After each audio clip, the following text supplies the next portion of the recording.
Aquí se inicia El Ciudadano TV. Reportajes.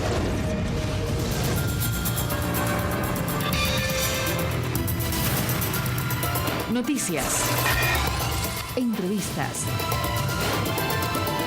El Ciudadano TV es la imagen del gobierno de la Revolución Ciudadana. Bienvenidos.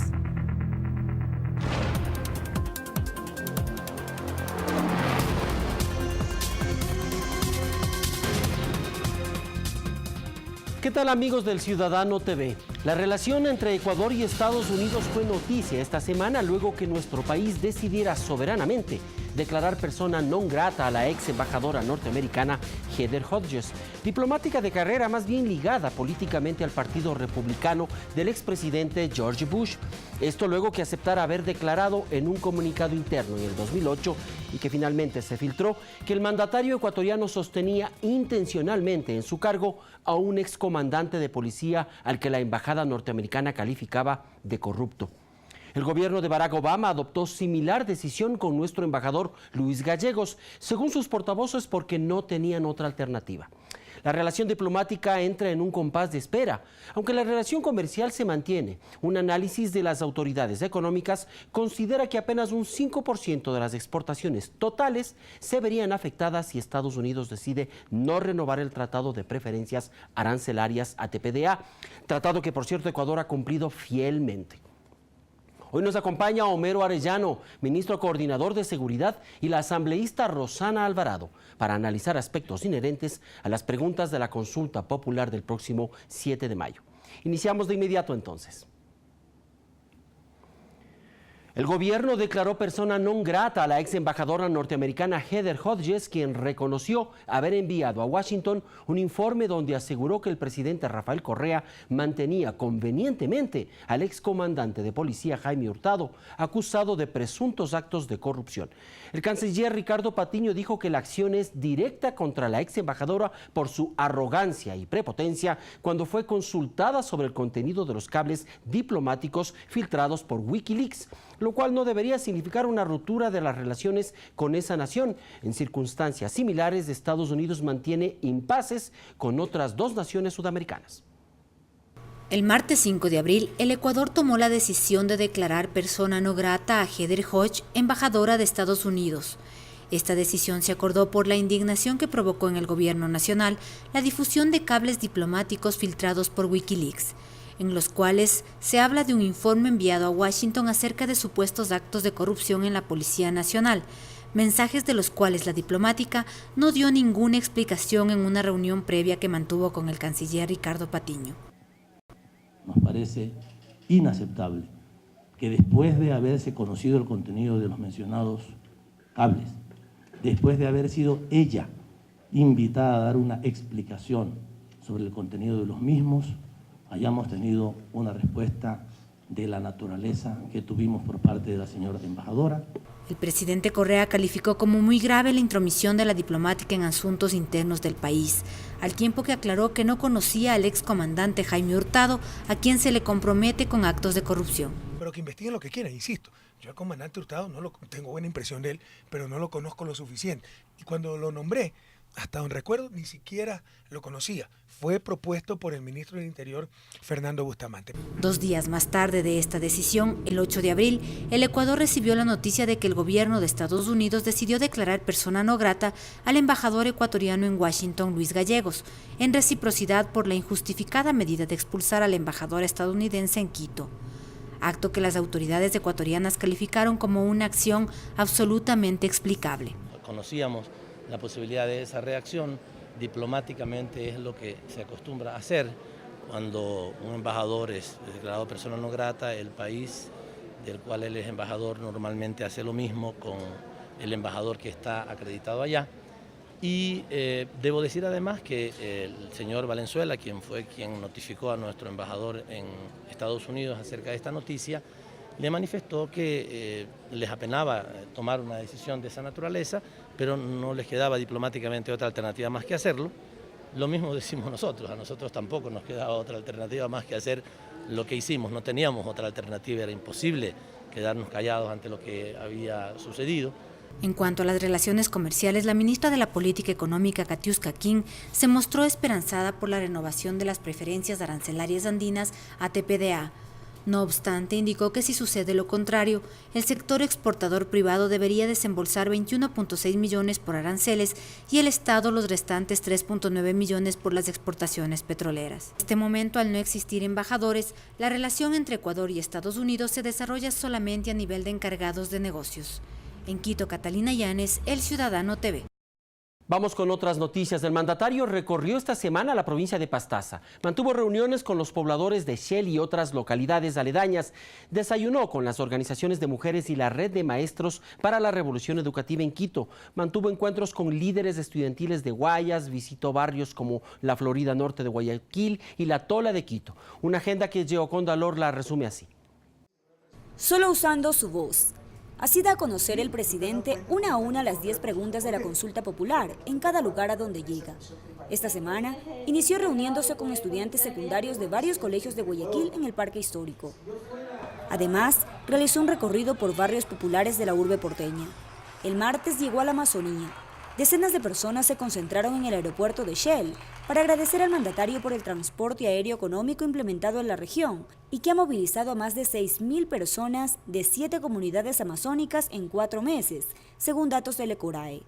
A nombre de las comunidades quichuas de la Amazonía, quienes estamos agradecidos por este servicio de transporte aéreo del Twin Otter. Posteriormente, visitó San Francisco de Punín, desde donde inició un recorrido terrestre que lo llevó al Puyo, pasando por las parroquias Teniente Hugo Ortiz y Fátima. En el Coliseo Municipal del Puyo, explicó ante miles de simpatizantes el contenido de las preguntas de la consulta con sus respectivos anexos. Una vez en Quito, desayunó con representantes de varias organizaciones de mujeres en el Parque Ichimbía. Además, se reunió con la red de maestros para la revolución educativa en el Teatro del Colegio 24 de Mayo. Maestros y maestras que durante años estuvimos aletargados por aquel secuestro en el que vivió nuestra educación, pero que hoy, despiertos más que nunca, con la sangre fulgurante, con una sola voz, le decimos, señor presidente, aquí está la red de maestros y maestras por la revolución educativa. Somos la nueva época en el magisterio, donde por amor y vocación hacemos educación.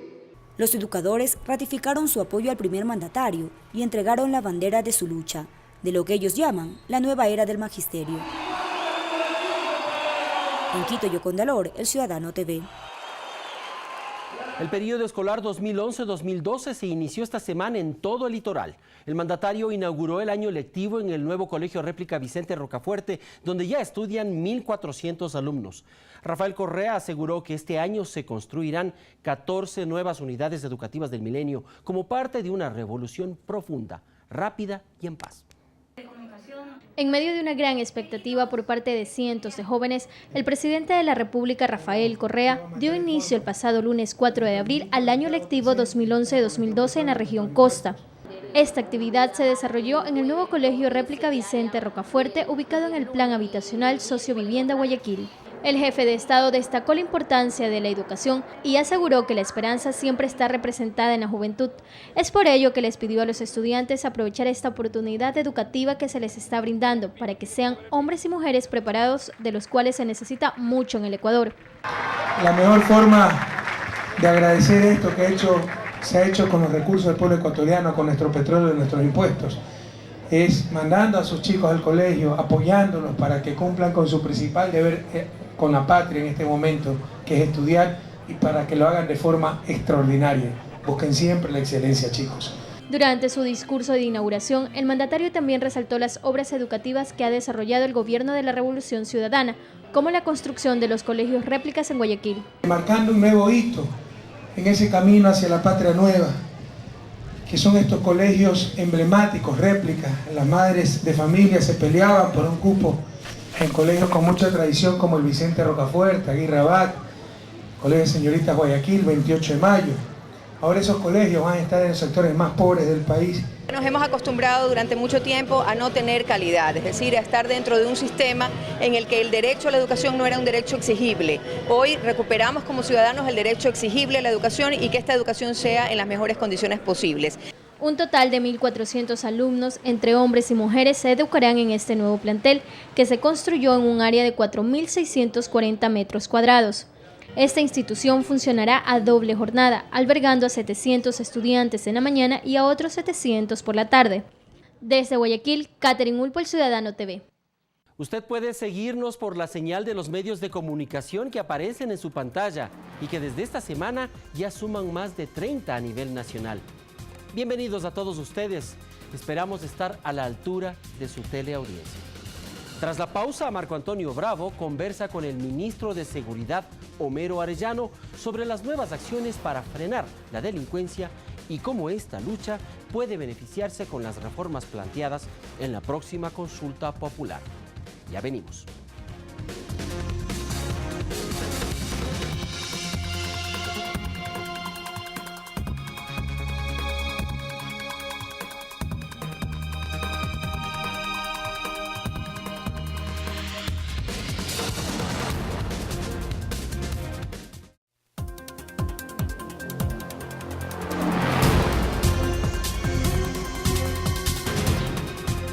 El país está a la expectativa de los diferentes pronunciamientos que tienen en el lado político respecto a lo que va a significar la consulta popular y esta convocatoria que ha hecho el gobierno del Ecuador para que los ecuatorianos asistan el próximo 7 de mayo y depositen su voto en favor o en contra de la consulta popular. El tema de la justicia, sin duda, es el punto neurálgico y central por el cual el régimen convocó a esta consulta. Dialogaremos en los siguientes minutos con el vicealmirante Homero Arellano. Él es el ministro coordinador de Seguridad. Nos encontramos justamente en sus instalaciones del ministerio para conversar sobre estos aspectos que son relevantes. Ministro, el país a la expectativa. ¿Se justifica en estos momentos la convocatoria a consulta popular para tomar de lleno el problema de la justicia en el Ecuador? Marco Antonio, un saludo a toda la teleaudiencia. Gracias por la invitación. Efectivamente, estamos en un momento histórico. El señor presidente ha trazado unos cinco ejes con acciones emergentes en la lucha contra la criminalidad, donde hay unos factores importantísimos de incorporación de tecnología, de reestructuración de la policía, de atacar los delitos y dramas sociales que antes no se lo ha hecho, como el tema de invasiones, cachinería, etcétera. Pero nada de esto va a surtir efecto si no luchamos contra la impunidad. La impunidad, que es una sumatoria que ha evidenciado falencias enormes en el sistema de justicia, en la fiscalía. ¿Cómo se traduce la impunidad? La impunidad se traduce cuando vemos que un policía esforzado captura a un delincuente y que luego, al pasar el tiempo, ha caducado la prisión preventiva, porque al juez no lo permitió o porque el abogado hábilmente ese día se enfermó, no hubo los protocolos adecuados, es decir, una cantidad de argucias que ya se han hecho como parte del quehacer de los abogados, que se ha hecho parte de nuestra justicia injusta. Justamente, algunos datos, en los últimos 3 años ha habido más de 4.000 caducidades de la prisión preventiva. Exactamente, nosotros llevamos un acumulado impresionante, ¿no? Récord, creo yo, en Latinoamérica de 1.142.132 causas sin resolver que acumula la función judicial. Eso significa que no llega a su término. No lleva a su término, son gente que espera por justicia, gente que ya se ha desmotivado completamente. Y del 2007 al 2010 tenemos las estadísticas que hay más de 4.000 caducidades de prisión preventiva.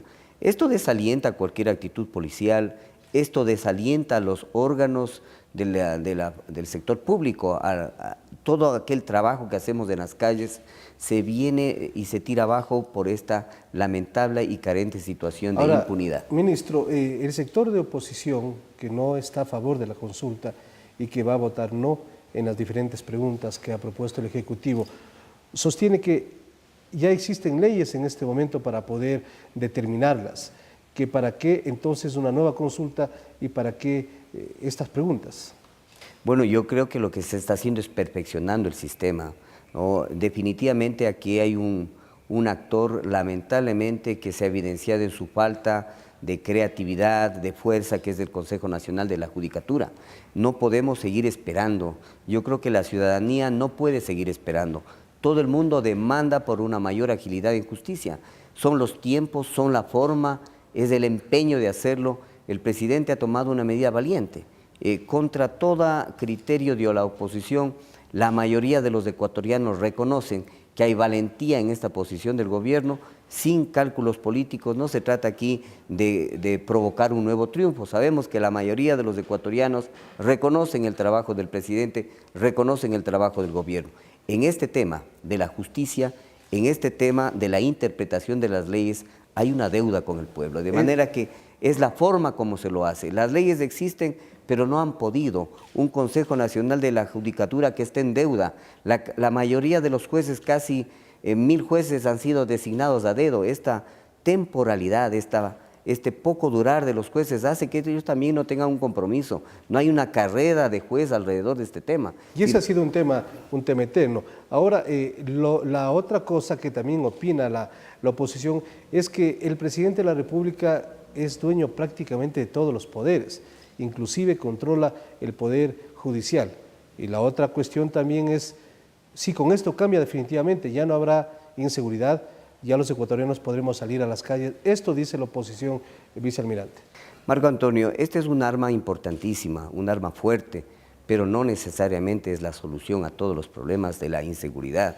Es una suma de factores, de una policía más técnica, de una policía más pegada a los procesos ciudadanos, de un fortalecimiento de los procesos de investigación, de la incursión de la tecnología, de la investigación científica en el tema policiales, pero también armonizado con una fuerte capacidad de la Fiscalía, de los jueces, un sistema carcelario remozado que realmente apunte a la reinserción del que ha delinquido y que regresa a la sociedad.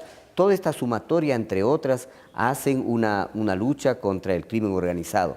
Pero aparte de ello, recordemos que el presidente está hablando con mucha claridad en el tema de la consulta. No es que se va a captar las cortes ni a nombrar jueces a dedo. Hay veedurías, hay procedimientos, hay concursos.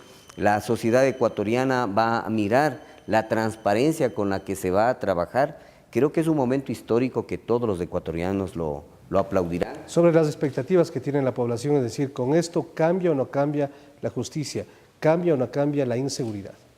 Es el inicio de un cambio, es el inicio de un gran cambio, como ya lo estamos haciendo en otros fenómenos difíciles. Fíjese usted el tema de invasiones, por poner un ejemplo difícil, una controversial. Apuesta demasiado riesgosa, además. Una apuesta a la que se está ganando. Hoy podemos decir con frontalidad que se ha parado el tema de las invasiones en Guayaquil. Las invasiones en Guayaquil son un estigma en la sociedad y ha acompañado el crecimiento durante décadas a la ciudad de Guayaquil. ¿El resto del país con menos grado, pero todavía existen? Existen en la medida en que cada vez que podemos aflojar el control de la fuerza pública, gente viva que intente hacerlo. Pero lo más importante es cómo se ha tratado el tema. No fue militarizar el área, fue realmente desarmar con humanidad esas casas, reincorporar a un gran sector que no tenía vivienda. Más de 3.600 personas tendrán su vivienda en condiciones de una pobreza digna, de tal manera que es posible frenar estos temas, es posible enfrentarse a estas mafias organizadas, y yo creo que el pueblo va a confiar en que estas medidas de la justicia ahora también sean un complemento en la lucha contra la inseguridad en el país. Muchas veces la población se pregunta, bueno, si el gobierno está concentrado en la consulta popular, está haciendo campaña, porque el presidente es actor político, el gobierno convoca a la consulta popular, está trabajando en el tema de la inseguridad. Estos 5 ejes que se habían planteado en el Gabinete de Seguridad, ¿están caminando? ¿Esta unidad de las Fuerzas Armadas, Policía Nacional, está dando resultados? Está dando resultados. Fíjese usted, se decía que los militares no pueden hacer uso gradual de la fuerza, que están preparados solamente para asuntos externos, que deberíamos modificar la ley. Hoy sabemos que el militar con mucho afecto, ha mejorado notablemente la seguridad, la percepción de la ciudadanía. El criterio de la mayoría de los ciudadanos es que quiere ver a los militares trabajando de la mano con la policía. El control de armas se está fortaleciendo. Es decir, hay muchas actividades en que la fuerza pública, componente militar y policial, tienen que trabajar de la mano. Basta ya de generarnos ambientes hipotéticos de guerras solamente externas para las que estaría llamada las Fuerzas Armadas. Las Fuerzas Armadas está llamada para eso y para mucho más, para la inseguridad que día a día se vive en las ciudades. También Fuerzas Armadas puede ser un importante apoyo para la Policía Nacional. Uno de los temas también que son importantes en este momento es en qué medida el trabajo que ustedes desarrollan con los gobiernos locales está dando resultados, porque otro eje significa justamente eso, con los gobiernos locales, que al final son quienes trabajan directamente con la comunidad, con la población. Hay un despertar en ese tema.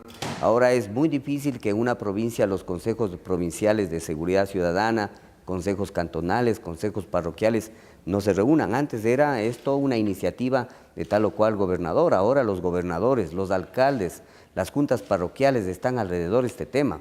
Nosotros estamos avanzando con la tecnología, con los Centro Integrado de Seguridad, ¿no? Estos sistemas nacionales que se van a implementar en principio en Guayaquil, Cuenca, luego Quito, sobre la base de una policía comunitaria, ¿no? Ahora las ciudades se tienen que dividir en circuitos, sobre la base de una unidad de gestión que es la unidad de la policía comunitaria, es decir, no más crear unidades al arbitrio y en un tema clientelar, sino se crean de acuerdo a la población, de acuerdo al nivel de los delitos, de una forma organizada. De aquí para adelante nuestras ciudades tendrán a las UPCs como una unidad planificada, creada de acuerdo a los índices, de acuerdo a la población. La comunidad también muchas veces se ha preguntado el apoyo que ha hecho y que ha dado el gobierno a la Policía Nacional, y eso es indiscutible, y eso se ha traducido justamente en hechos evidentes. Pero en esta circunstancia, ¿cómo está la relación policía-gobierno, policía-presidente después del 30 de septiembre?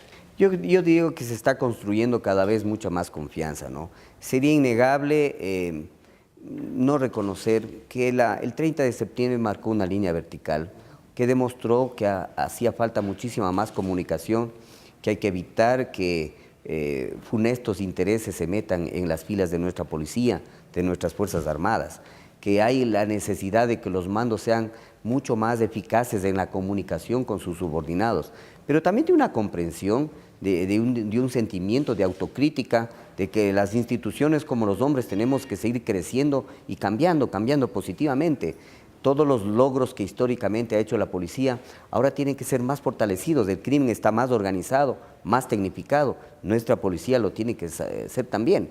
A veces cierta prensa trata de enfrentar a autoridades policiales con las autoridades políticas. Ese no es el camino. Ellos saben perfectamente que pueden hablar con su ministro, que pueden hablar con sus autoridades, que estamos para el diálogo y que lo único que nos lleva es a engrandecer a la policía, porque una policía fuerte, una policía eficaz es el triunfo de todos. De tal manera que aquí no hay afectación, todo lo contrario, creo que continúa siendo la época histórica del fortalecimiento de nuestra policía en todos sus vectores, en la capacitación, en tecnología, en medios, en recursos. Nótese usted que es el gobierno que más recursos ha dado a nuestra policía. Yo creo que la policía va a responder como lo está haciendo cada vez mejor. Vicealmirante, otro tema también. Existe criterio de algunos sectores de la comunidad y se ha evidenciado en algunos elementos y algunas noticias publicadas en la prensa ecuatoriana, en el sentido de que en Ecuador también hay presencia de los grandes carteles de la droga, de los grupos organizados del crimen. ¿Hasta qué punto esto es real? ¿Se está mirando de esa manera? ¿Se está sobredimensionando? ¿El gobierno está tomando las cosas con seriedad en este sentido? Bueno, yo creo que el señor presidente ha sido muy enfático, ¿no? Nosotros no podemos confiarnos ni podemos tampoco sentirnos que somos aislados de esta gran plaga regional y que estamos de vecinos del primer productor de cocaína del mundo, como es Colombia, de un país donde fuertemente también ha ingresado el narcotráfico, como es el Perú, y de la posible vinculación, ¿no? Que no probada con carteles como ocurren en el caso de México.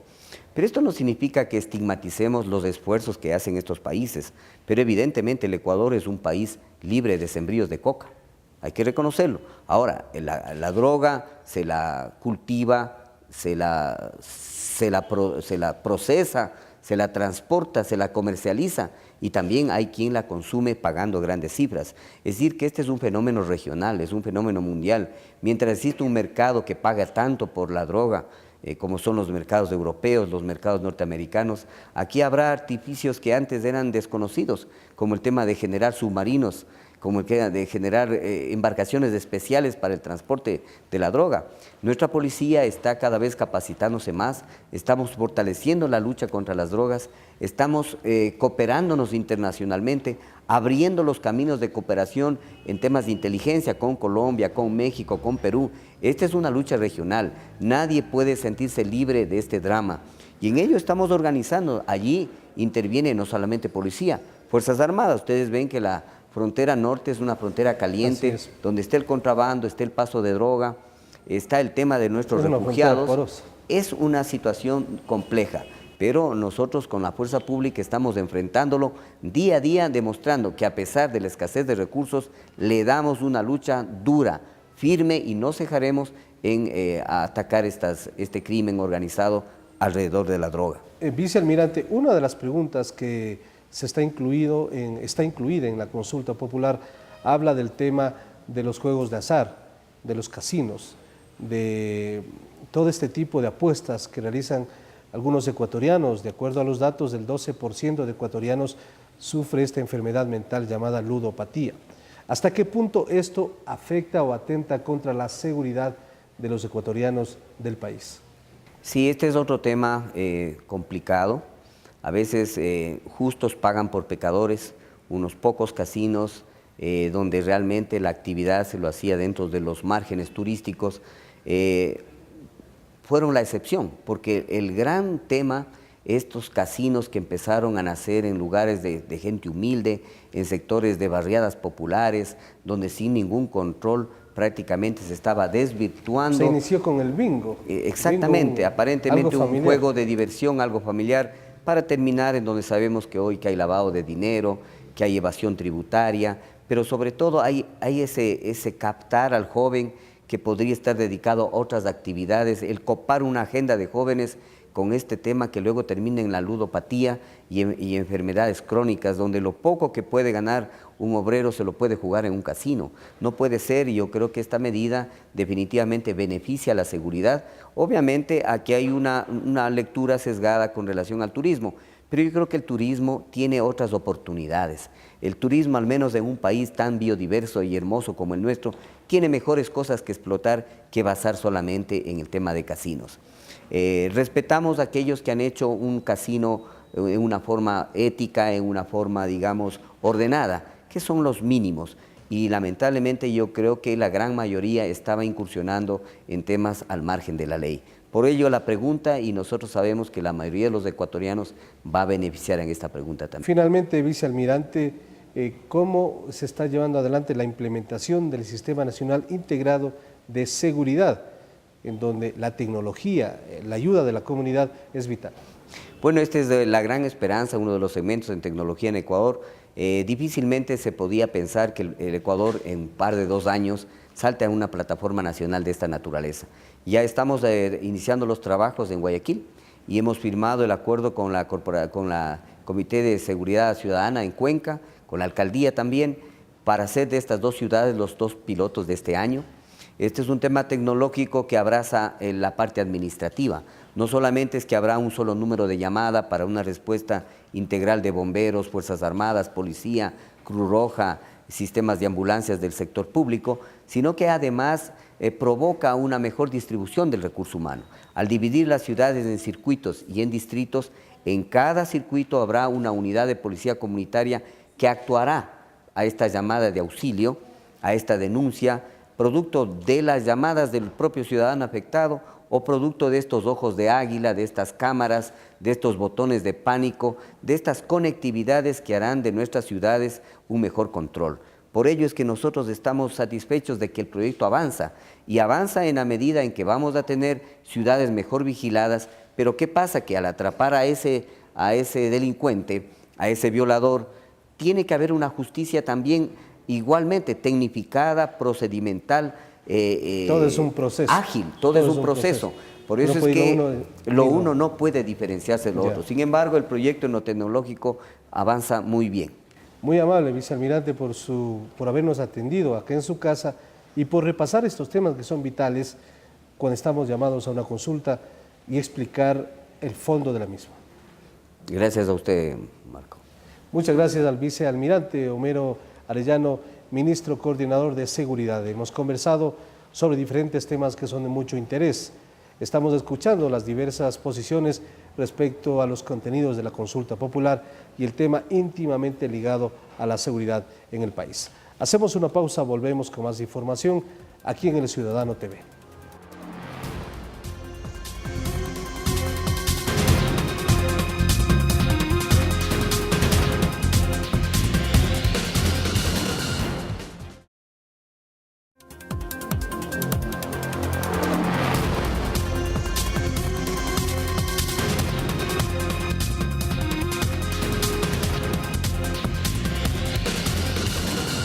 Analicemos las preguntas de la próxima consulta popular.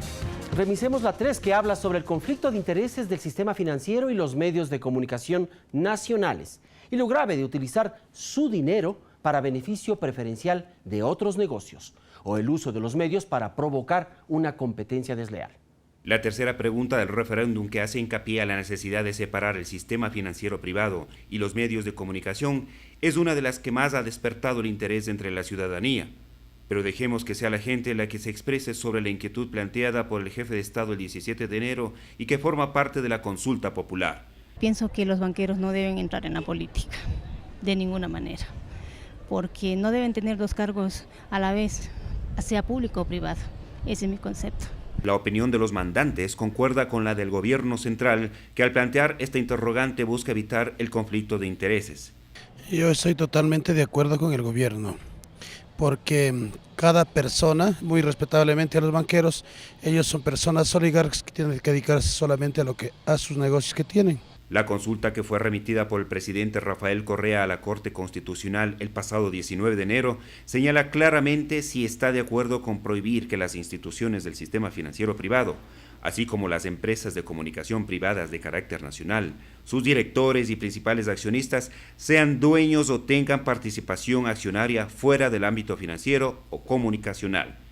Me parece que es una pregunta que va a salir positiva, que todos vamos a estar de acuerdo en que los banqueros no sea, va a estar positiva esa pregunta. Entonces, son los ciudadanos quienes tienen el derecho de expresarse, como lo ha dicho en reiteradas ocasiones el primer mandatario. Para el mandatario, esta pregunta se la comprende de esta manera. Pregunta 3. ¿Está usted de acuerdo con prohibir que las instituciones del sistema financiero privado, así como las empresas de comunicación privadas de carácter nacional, sus directores y principales accionistas, sean dueños o tengan participación accionaria fuera del ámbito financiero o comunicacional respectivamente, enmendando la Constitución como lo establece el anexo 3? Veamos el anexo 3 rapidito. Anexo 3. Entonces, esta es la propuesta: incluir en la Constitución que las instituciones del sistema financiero privado, así como las empresas privadas de comunicación de carácter nacional, sus directores y principales accionistas, no podrán ser titulares directa ni indirectamente de acciones y participaciones en empresas ajenas a la actividad financiera o comunicacional, según el caso. ¿Cuál es la intención detrás de esta pregunta, compatriotas? Evitar conflicto de intereses y las trampas que siempre ha habido en el país. Pues no tapemos el sol con un dedo. ¿Qué es lo que pasaba en este país? El banquero también tenía su empresa de almacenes. Aquí hay bancos que tienen almacenes. Entonces ellos mismos dan el crédito a sus clientes más barato, pero al otro almacén no le dan crédito. Entonces es competencia desleal, ¿verdad? No estamos compitiendo en igualdad de condiciones. O tenían su industria, a los unos le daban crédito más barato y a los otros crédito más caro. Competencia desleal. no es sano. Es bueno que el banquero se dedique a ser banquero y nada más, ¿no? Lo que busca esto es evitar conflictos de intereses. ¿Y por qué también los medios de comunicación? No nos engañemos, pues, compañeros. ¿Cuál ha sido la práctica en este país? Cualquier empresario que hace su fortuna ponía su banquito para prestarse el mismo y ponía su medio de comunicación, no para informar, para defender sus intereses y su bolsillo. ¿Quieren que les haga por orden alfabético? ¿Cómo quieren que les haga la lista de ejemplos de estas cosas? En todo caso, será el pueblo ecuatoriano el que decida si esto es bueno o no para la sociedad. Que los banqueros solo sean banqueros y los comunicadores sociales, al menos los que tienen canales de televisión, periódicos, radio a nivel nacional, se dediquen solo a ser comunicadores sociales para que no sea como hasta ahora, ¿no? Que tienen sus otros negocios, Galápagos Explore, etcétera, y vean pues el rato en que se quiera poner más impuestos a esas cosas, la campaña que hacen en los medios de comunicación de su propiedad, no para defender el interés público, sino para defender su propio bolsillo.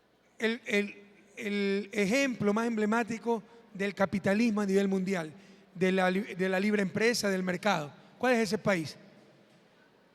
Estados Unidos, ¿verdad? Ustedes saben que en los Estados Unidos los banqueros no pueden tener otros negocios. Entonces este señor está mintiendo, que si se hace esto, se va a cortar la inversión, se va a crear monopolio financiero, se desincentiva la inversión. Todo eso es falso. Países como Estados Unidos, hace rato que los banqueros solo pueden ser banqueros y nada más. Y en otros muchos países también, para evitar cruce de intereses. La pregunta 4 sobre la reestructuración de la función judicial pide sustituir al actual Consejo de la Judicatura por uno de transición, que en un lapso de 18 meses reestructure toda la función judicial. La razón, modernizar la caotizada administración de justicia y elegir esta vez jueces probos y honestos.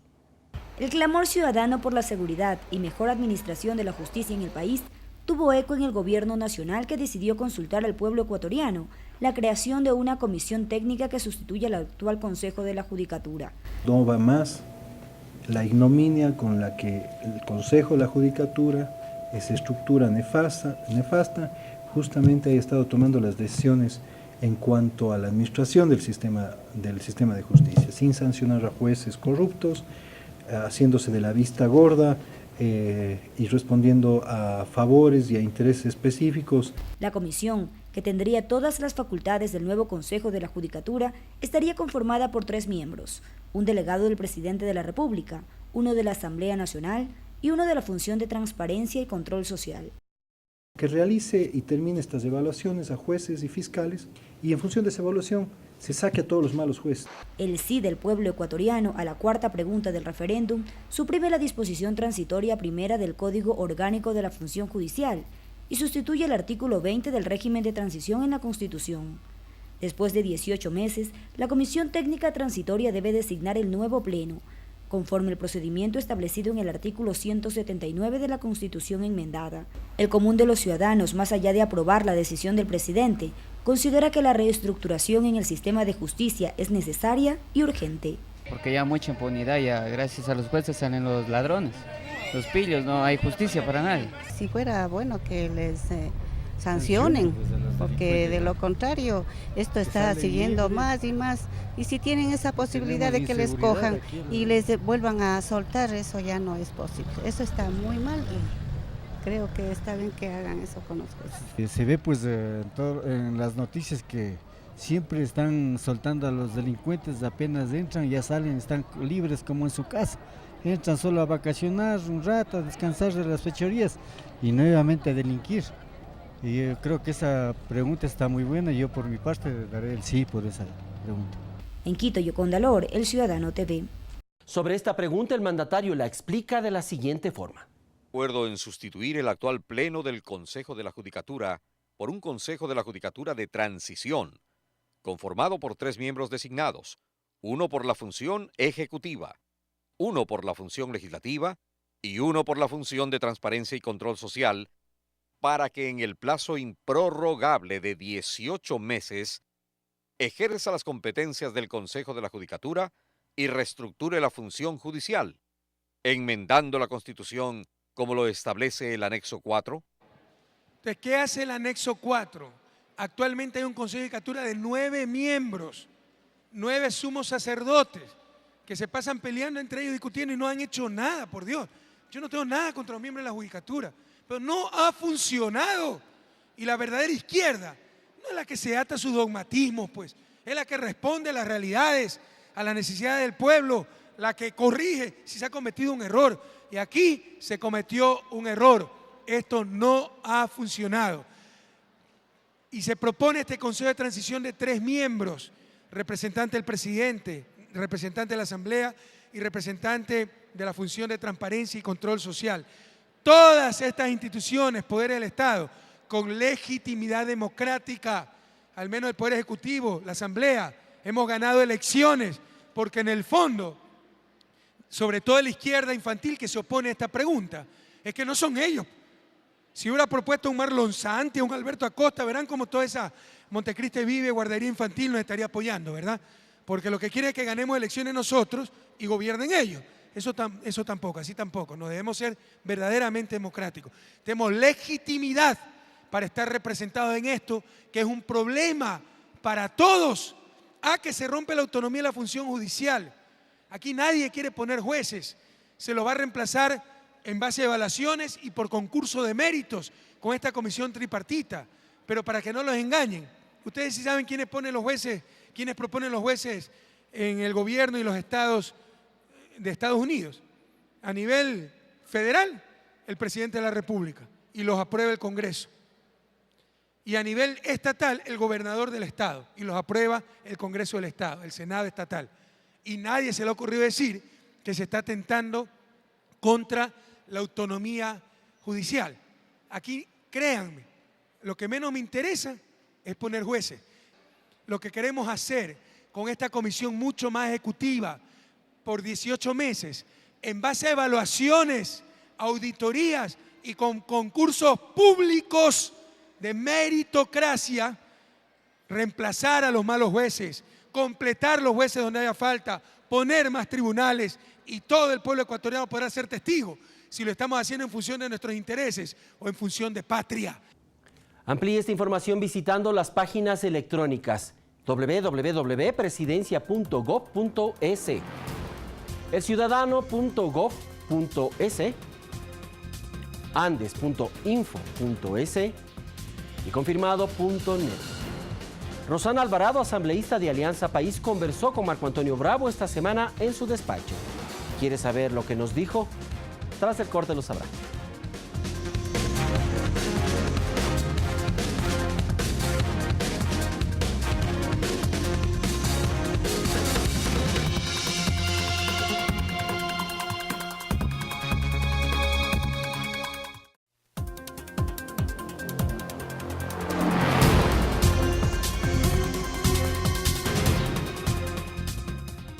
Nos encontramos aquí en la Asamblea Nacional, en la Comisión de Biodiversidad y Recursos Naturales, para comenzar y conversar en los siguientes minutos con la asambleísta Rosana Alvarado sobre temas que son de mucho interés, de mucha importancia para el país, sin duda la consulta popular, pero también acerca de uno de los mayores logros que ha tenido el país en los últimos años, la recuperación de los bosques de allá en Esmeraldas, en Pambilar, lo que significa un gran avance para el país. Bienvenida a la Ciudadano TV, Rosana, gracias por aceptar este diálogo. ¿Qué significa esta recuperación que tiene el país en Pambilar, Quinindé, con más de 3.000 hectáreas que regresan al Estado Nacional?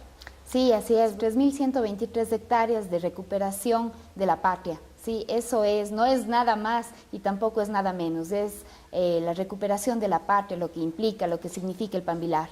Significa 12 años de disputa con las empresas privadas que quisieron siempre expulsarle al Estado del lugar de donde le correspondía siempre estar. Significa reconocer a los pueblos, a las nacionalidades, a los campesinos que pelearon durante más de 12 años por recuperar, por mantener siempre para el Estado, para los ecuatorianos y ecuatorianas, estos bosques que significan los mejores que tiene este momento el mundo. Los mejores bosques del mundo los tiene el Ecuador. Hace 12 años, con toda la facilidad del mundo, se consiguió el criterio del INDA a favor de una empresa maderera como Botrosa, que no tuvo ningún reparo en utilizar de los mecanismos más crueles, de los mecanismos más bastardos en contra de los intereses del Ecuador.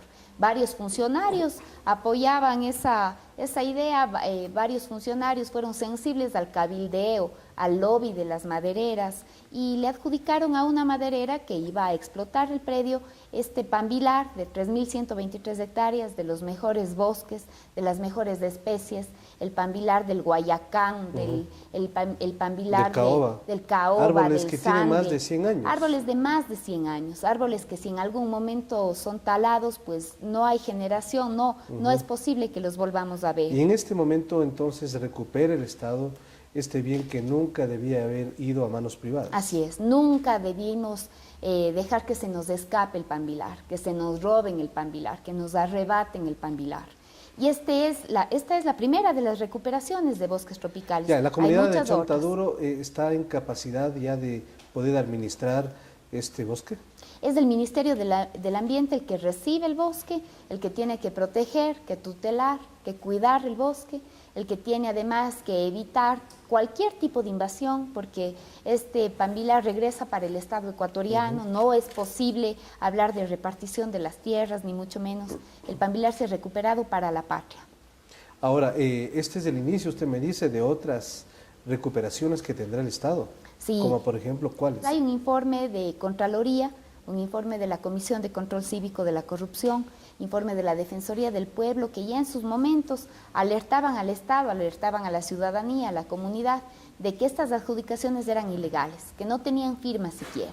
Vamos a revisar, hay que hacer un análisis de todas esas adjudicaciones, saber de cuántas hectáreas de bosque estamos hablando y cuántas más por derecho deben ser recuperadas y revertidas a favor del Estado Porque ecuatoriano. el porcentaje de madera que se tala en el Ecuador es altísimo en comparación con otros países y sobre todo en la zona de Esmeraldas, que prácticamente está devastada. Así es uno de los porcentajes más altos de deforestación en América Latina, particularmente en la provincia de Esmeraldas, en donde además de ser un bosque tropical, es un bosque con especies que no son posibles recuperar luego de la tala. ¿Sí? Allí están las maderas de las más codiciadas, de las más importantes para el sector maderero, ¿verdad? Pero esas maderas no pueden servir para que terminen en escritorios o terminen en puertas de la gente que pueda pagar. Esa madera es patrimonio de los ecuatorianos y de las ecuatorianas, es un patrimonio mundial, es un patrimonio que tiene que y merece ser cuidado, debe ser protegido, más allá de los tentáculos espantosos que han tenido algunas empresas. Revisemos otros temas también que tiene que ver sin duda con la consulta popular, esta opción que tiene el pueblo ecuatoriano de poder acudir a las urnas y expresar mediante su voto si quiere o no quiere los cambios que está en este momento patrocinando el gobierno nacional. Hablamos de un tema específico que tiene que ver con la justicia, que está en la pregunta 1, 2, en la 3 y la 4, pero la 1 y 2 que tiene que ver, son complementarias en el tema de la caducidad de la prisión preventiva y la sustitución de medidas cautelares. Así es. Lo que significa para el país el manejo de la justicia, ¿amerita entonces un cambio radical en este tema? Así es. La justicia y cualquier ciudadano o ciudadana nos puede responder. ¿Cuál era el partido político que estaba enquistado dentro de la función judicial? En todas las cortes superiores, en todas las cortes, en todos los juzgados, en todas las instancias de administración de justicia. Había diputados, los diputados socialcristianos, que no tenían ningún empacho en decir los nombres y apellidos de los jueces que habían sido puestos por ellos mismos. Una justicia injusta, una justicia que no le ha respondido al país sobre la crisis bancaria, por ejemplo. Una justicia que sí se ha ensañado con la gente más débil, con la gente que peleaba, que disputaba. Precisamente el caso del Pambilar es un ejemplo clarísimo de a quienes estaba metiendo presos esa justicia. Y después de tantos años que se resuelve después de 12 años. ¿Qué es lo peor, esta caducidad preventiva que tiene más de 4.000 casos fraudulentos o la sustitución de medidas cautelares que tiene casi 6.000 casos? ¿Qué ha sido lo peor para la justicia ecuatoriana? Todo le tiene atrapado al ciudadano y a la ciudadana, le tiene acoquinado, como se dice, le tiene contra la pared, sin posibilidades de defenderse.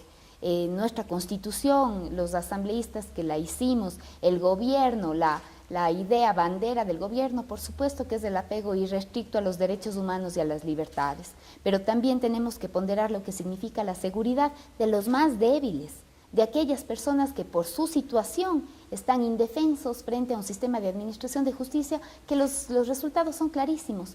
Hay jueces con 700 casos de caducidad, jueces que baten el récord mundial en las caducidades. Y que nunca han sido sancionados. Que más bien han recibido indemnizaciones de parte del Consejo de la Judicatura. Eso ya raya en lo ridículo, en la indolencia absoluta en contra del Ecuador, en contra del pueblo ecuatoriano. Entonces, frente a eso, podemos hablar de independencia de la función judicial, de que estaría en riesgo la independencia. Es decir, hoy es independiente la función judicial. Entonces, con esos datos, la pregunta 4 y 5, que tiene que ver con el Consejo de la Judicatura, con la nueva integración, 3 representantes de las diferentes funciones y también la nueva organización de 9 a 5, ¿con esto se puede agilitar? ¿Qué cambiará con esto? Es una herramienta muy importante, es una herramienta, diría yo, poderosa para poder revolucionar el sistema de administración de justicia. ¿Qué hemos hecho en este gobierno frente al Consejo de la Judicatura? Conscientes de que necesitaban mayores fondos, un mayor presupuesto para justamente integrar de mejor manera a los jueces o los juzgados, de los que teníamos pocos, juzgados de niñez y adolescencia, por ejemplo, llenar las vacantes a través de los concursos, la oposición, los méritos, en fin. Pero ¿qué hizo con el presupuesto el Consejo de la Judicatura? Se subió los sueldos. Luego de subirse los sueldos, se definieron indemnizaciones para estos jueces que dejaron caducar en 700 veces la prisión preventiva. Ese Consejo de la Judicatura es impresentable. Ese Consejo de la Judicatura no puede significar que tiene la pauta para controlar el sistema de administración de justicia. ¿Es el que va a ser censurado por la Asamblea? Así es, está en trámite el juicio político, porque es una respuesta que le tenemos que dar al país. Más allá de la fiscalización, tenemos que responderle a la gente. Entonces, bajo esas condiciones, bajo esas circunstancias, también como gobierno, el Ejecutivo quiere tener un delegado dentro del Consejo de la Judicatura, no para que administre justicia, porque esa no es la facultad que tiene el Consejo de la Judicatura, sino ser el órgano de gobierno, de disciplina, de administración, igual que lo que sucede en los consejos universitarios de las universidades, por ejemplo. Vamos a la pregunta número 6, tipificar como delito el enriquecimiento privado no justificado. Hay mucho temor en diferentes personas, sobre todo los que trabajan en el sector privado, porque ha sido común que no se les da llamada a cuentas. Hay fortunas inciertas privadas que no se sabe cómo se obtuvieron. Siempre el ojo del huracán ha estado en los funcionarios públicos, que de cualquier manera rinden cuentas a través de su declaración juramentada de bienes y lo que ellos pueden mostrar. Así es. ¿Qué significa todo esto? Así es. Los funcionarios públicos, como tú lo mencionabas, están siempre, digamos que controlados por las organizaciones, los organismos de control del Estado o por todos los delitos contra la administración pública, pues todos ellos están siempre bajo la lupa de los organismos de control, ¿verdad?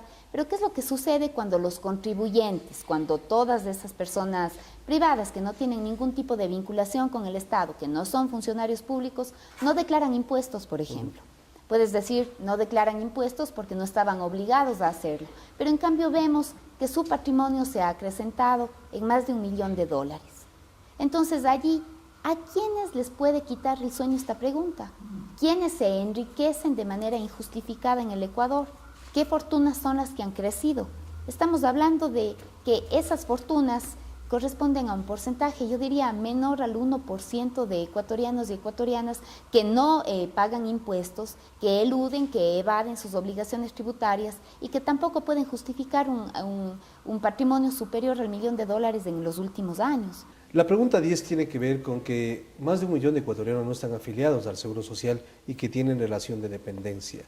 Judicializar este tipo de situaciones de algunos empresarios, ¿es bueno para el país? A mí me parece increíble que haya empresarios que no hayan afiliado a sus empleados a la Seguridad Social y que además hoy se asusten de que eso sea una obligación y si no se considere una estafa. Me parece increíble que hoy, en pleno siglo XXI, podamos hablar con tanta facilidad, en algunos casos, de libre empresa, pero que nos asustemos, nos desesperemos cuando el Estado diga pero cumplan los derechos de los trabajadores. Me parece increíble que alguien se oponga a esa pregunta, que alguien tenga que reconocer toda la mañosería que tuvo para no afiliarle a un empleado, a alguien que necesita de seguridad social, a quien le debemos asegurar su jubilación, una vejez digna después de que trabajó toda la vida, y que aún así los empresarios se resistan a cumplir con lo que la ley ya dice. ¿Qué queda entonces? ¿De qué país estamos hablando cuando no queremos cumplir la ley? Entonces tenemos que sancionar, tenemos que crear la figura aquella de que eso se asimilaría a la estafa, porque no hay otra forma. Creo que el Código del Trabajo ha sido súper claro, los derechos de los trabajadores irrenunciables.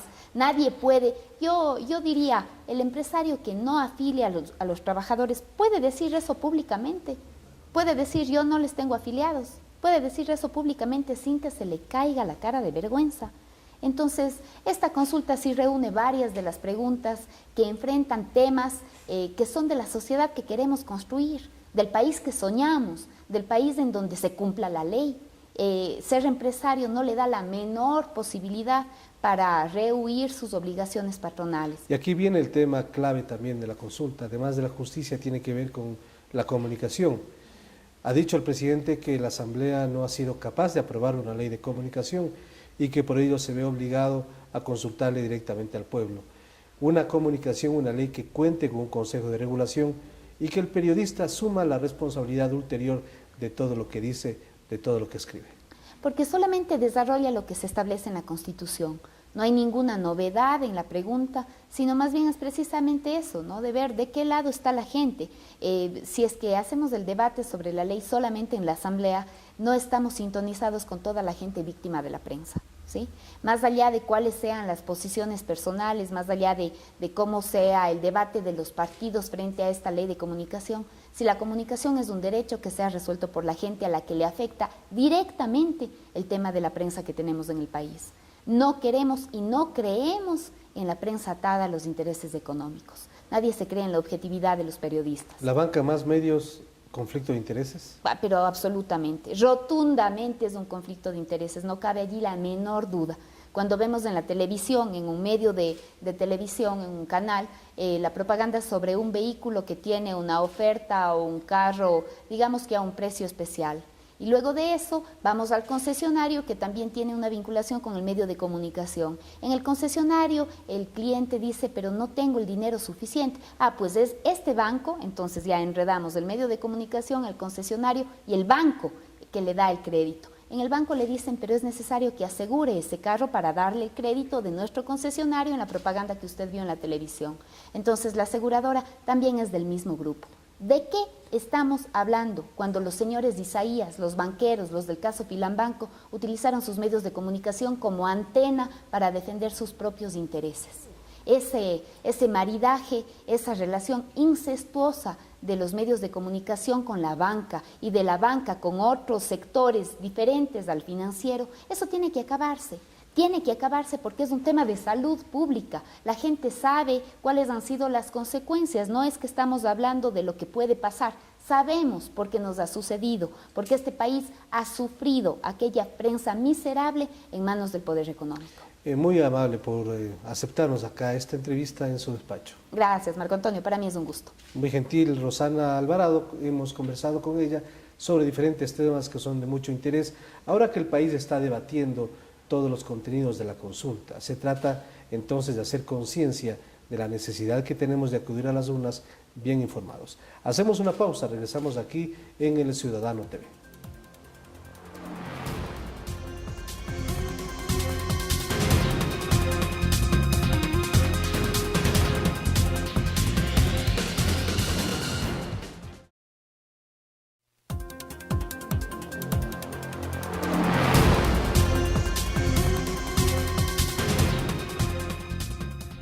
Nuevos beneficiarios del Plan de Renovación Vehicular Renova recibieron del gobierno las llaves de sus nuevas unidades de transporte masivo. Transporte urbano, carga pesada, taxi, furgoneta escolar y carga liviana son las modalidades del Plan Renova que procura el ahorro de combustible, el mejoramiento del control ambiental y de la seguridad. Jaime Ramos, después de dedicarse por más de 20 años al transporte, tiene por primera vez su vehículo nuevo. Hace un año que su cooperativa de transportes decidió renovar sus unidades y Ramos fue uno de los beneficiarios, tanto del bono de chatarrización, el cual recibió entregando su vehículo viejo por el que recibió $3.500, monto que le sirvió para la entrada de su nueva unidad, y de un crédito de la Corporación Financiera Nacional con el que completó el capital faltante de $7.000. Con mucho al señor Correa, presidente de la República, por haberme ofrecido con tanto anhelo de tener este carrito, que ahora sí a trabajar y hacer la plata para poder pagar. Al igual que Ramos, fueron 121 personas más las que esta semana recibieron su vehículo nuevo, entre taxis, camionetas, camiones y buses, que se beneficiaron del crédito de la Corporación Financiera Nacional en la ciudad de Guayaquil. Según las autoridades de la CFN, el sector transporte es uno de los más cumplidos en sus pagos. Por ello cuestionan cómo la banca privada no creyó en este sector y pusieron trabas al pedirles varios documentos y requisitos para otorgarles créditos. Lo más importante es que nuestros amigos transportistas con quienes estamos hoy, cuando querían un crédito para esos vehículos estartalados que estaba llena la ciudad de Guayaquil y todo el país, se acercaban al banco y se los quedaban mirando de arriba abajo y le decían: ¿y usted qué quiere aquí? Quiero un crédito para un carro. ¿Y cuál es su récord bancario? No, yo no tengo cuenta bancaria. ¿Y cuál es su central de riesgo? Bueno, yo tengo C. ¿Y usted qué se atreve a perder mi tiempo acá, viniendo al banco para pedirle un crédito? Señor, por favor, déjeme de molestar, que yo tengo que atender a otros clientes. Y esa banca, en vez de atenderlos a ustedes y dejarlos en esa miseria de vehículos que trabajaban, se dedicó a atender a aquellos que sacaron el dinero del país. Por su parte, la ministra de Transporte, María de los Ángeles Duarte, destacó que hasta la fecha se han invertido un monto de 32 millones en bonos de chatarización. Pues ahora con el plan Renova estamos invirtiendo en algo que podría llamarse un subsidio, que es el bono de chatarización. Con este bono estamos alentando a los transportistas a que se deshagan de ese vehículo viejo que contaminaba y que no era pues lo mejor para el transporte. Contaminaba el medio ambiente y en eso estamos totalmente apegados a la Constitución, pero además consumía demasiada gasolina que es subsidiada. Entonces ahí tenemos un componente muy importante. Con este plan se espera que los transportistas renueven sus vehículos hasta el 2013, con una inversión de $72 millones. En Guayaquil, Catalina Llanes, El Ciudadano TV. El detalle de esta y otras noticias, amplíelas a través del sistema de información El Ciudadano en la web, la radio, en Twitter, Facebook y en nuestro periódico semanal. Gracias por sintonizarnos y nuevamente bienvenidos a todos los 33 medios de comunicación a nivel nacional que se unen a este esfuerzo periodístico para hacer del Ciudadano TV el programa de información más visto. Nos vemos la próxima semana. Un abrazo.